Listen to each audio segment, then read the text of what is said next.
Hi, I'm here to share my Makerspace lesson plan with you and just kind of take a look at something that our fifth grade ELA department existingly uses that I wanted to upgrade into making more of a multimedia makerspace.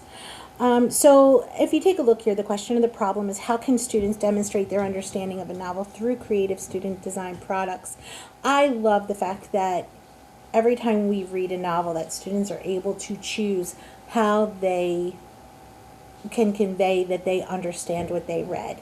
When we read in book clubs, I sometimes use it as a group project where they will pick five different choices and then as a group they present, but there are some times where I'll use it if they have to, if I feel like that they need a more individualized assessment where they'll only have to pick three. So I did this lesson plan as if they were all in groups of five, and then they have to pick five choices and present it and go through this entire process together. So if you take a look real quick, while we're on the lesson plan aspect, I wanted to take a look at the essential questions. And there, how can creativity help us demonstrate understanding of a text? How do authors develop character settings and themes? Now, if you look here, this is a big part of fifth grade. At this point in their little lives, they're taking a look at how characters impact the plot of the story, or how characters respond to challenges, or how the setting impacts the plot, or how the characters drive the themes. So again, it's a little bit more intricate in just being able to identify a theme or identify the characters. At this point in time, they're seeing the application of each one of those parts of a fictional text and how they intertwine. And then the other essential question is how can we learn about ourselves and the world through literature? My mantra and on my wall in the back of the room is books make you better. So again, I would love to see sometimes in the project choices what character they would choose to be friends with and why. And again, it's taking a look at their judgment. It's taking a look at those character traits, what they're seeing, the evidence that they're using. And if you look on the choice boards that I'm about to show you, you can see how they would have to write a letter to that character from their perspective, or a letter to a character from another character's perspective. So again, this is how they learn about themselves, and this is how they can kind of apply that background knowledge that they have and use it to make inferences moving forward in their lives. If you take a look down here, all of these Common Core standards are covered in this novel choice project. I won't read these to you, you can peruse them when you take a look at the lesson. But multimedia and Makerspace is pretty much, if you do it right, it's naturally embedded into the ELA curriculum through Common Core Standard 5.6 and 5.5. So you can take a look there. All right, so I wanted to give you a little bit of an overview before I actually show you what I do with the students. And that in the overview, you can see that we do book clubs pretty regularly in fifth grade, and that's when the students, they have a little book tasting. They get to choose what book they want to read for that month or that 3 weeks depending on what we're doing, and then they have to do a book choice project as a group or individually to convey their comprehension of what they read. There's a lot of choice. It is naturally embedded differentiation.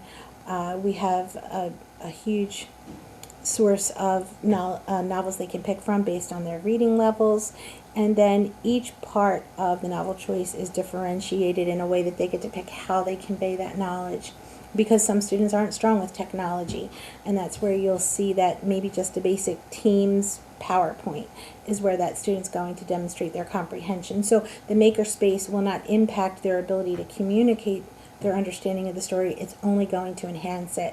I feel like sometimes if a student can't draw, they're automatically going to focus on that part, for example, as opposed to like, hey, I really did understand this novel, I just don't know how to draw how I understood this novel. So again, that choice really does help them be able to convey their understanding in a way that they feel comfortable. So if you take a look at this PowerPoint, this is how I roll this out to my students. So we talk about the goal. It's just basically to show how well you understood the novel. The rest of it is up to you. So each group is going to have to choose 5 different blocks from the next couple pages. Each block is a certain ELA skill that's emphasized, and depending on what, if we've read it as a whole group or if I'm expecting an individualized, the choices will change here. Here are some of the ways that they can complete the blocks, and this is where that Makerspace comes in. They can just choose to do a simple PowerPoint. They can use Kahoot. They can use Storyboard that if they want to do comics. They can do infographics. I don't care. However they want to show me that they understood the book, and they stick to those choices because those choices are the 5th grade skills and the 5th grade curriculum. Inside my Makerspace, you'll find Lego bricks. You're going to find cardboard, recycled materials. Parents send things in all the time. So there's always something there that the students can use for these novel choice projects to convey their understanding. We are running low on crafts. Hopefully we get more soon. So again, that is where that Makerspace in the back of my room, I always make sure that those things are there. Multimedia tools include, they have cameras embedded on their laptops, microphones, they have their own headsets. I have a green screen in the back of the room, and I haven't seen anybody use this yet. I'm waiting for the day somebody wants to make like an old school, like a news broadcast where they could do something. I'm waiting, I'm hoping it comes soon. We also use the Microsoft Voice Recorder, and I have taught them how to use their cell phones in the past, and they could create QR codes so that they can scan through when they're presenting, or as my kids love to call it, presentating. They can go through and the other students can use that QR code to take them to whatever they decided to do as a project. So this is the key here. So if the block asks you to demonstrate, justify, or make the connections, that means you need to write, and we will talk about that as well. Every single block comes with a written piece attached to it. And again, in 5th grade, students are so bogged down with writing TDAs that they forget that you can express your creativity via writing. And so that's what I kind of like to emphasize monthly, that they get to be creative writers. Not all the time, but sometimes. I express as well that they do not have to ask permission if they have a creative way of expressing one of these ideas. Like, I want them to fully understand that this is their chance to show how they understand something as well as see their personalities. On the next couple slides, you're going to see some of the project choice, what I call them bingo boards. They've been borrowed, begged, and stolen, and added and subtracted over the years. Here's some ideas of what we do. Here's the main one that I've relied on most over the years. I think that we've gotten it from some TPT thing, but then what we'll do is we'll overlay, as you can see, some of our own choices. And we do adapt this based on what level students we have too. I wanted to kind of emphasize here where they get to pick a scene that's described in detail in the story and draw a detailed picture and then write their own description of what's happening.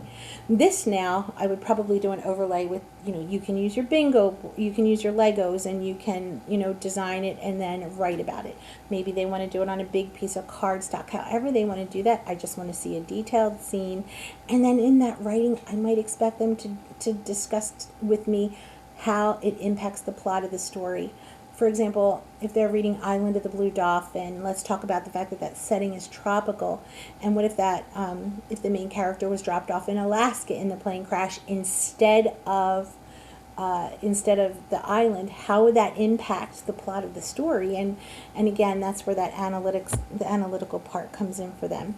Sorry, I digress, but I really do love these novel choice boards, and that Makerspace being in existence in my room helps really create an environment where kids know that these things are important and that their perspective is important.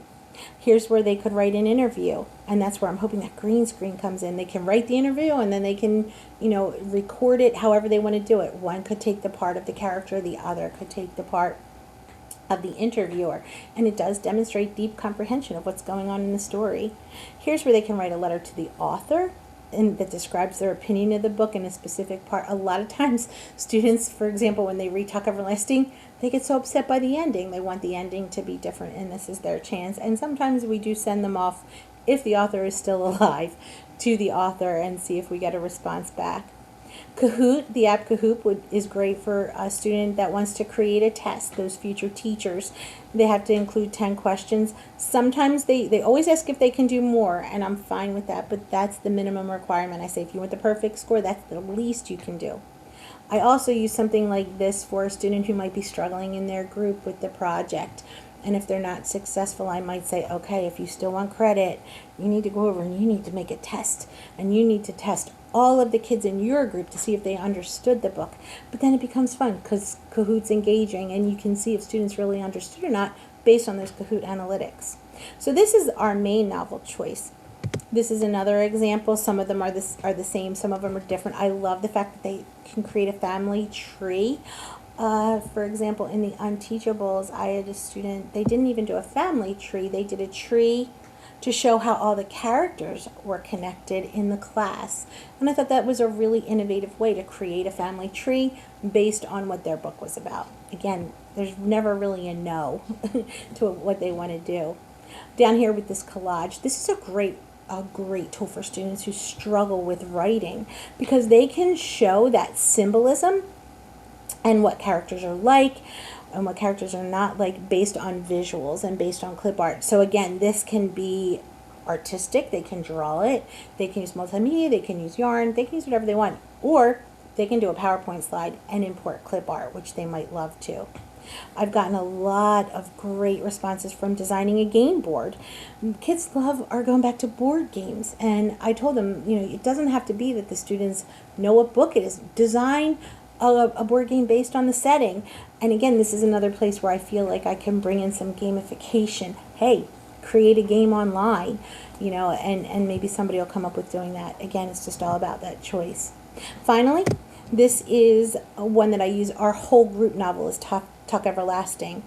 And what I did with this was an end of the year culminating project. So this was individual, but I just wanted to show you the versatility of why that makerspace existing in the classroom really does help ELA, in the sense that I wanted to focus on characterization for the end of Talk.